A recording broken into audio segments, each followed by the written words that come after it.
چقدر عالی. بسیار به زبان آذری روز یلدا رو، شب یلدا رو برای هموطنان عزیزمون دلتون میخواد که تبریک بگید؟ حتما. اول برنامه از استاد شهریار شعر گفتم، چون همیشه وقتی فعال حافظ رو میبینیم شاعر معاصر استاد شهریار هم میتونیم یاد کنیم با افتخار.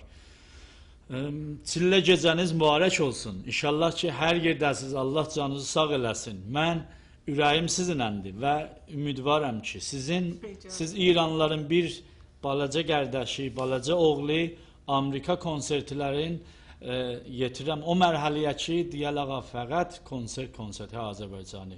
Gecəniz gözəl olsun, gecəniz mübarək olsun.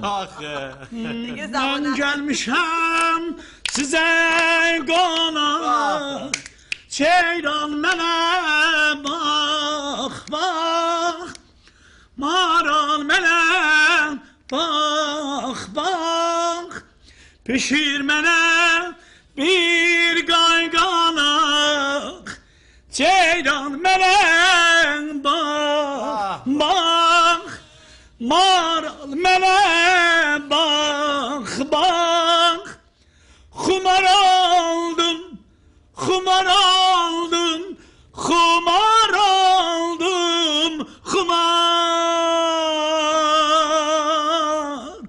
Kətan köynək bəldi gümüş, gördüm bir hal aldım, bir hal aldım, bir hal aldım, balam, balam منم.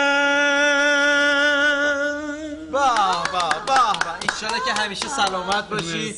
شب یلدا بر همه عزیزان مبارک باشن.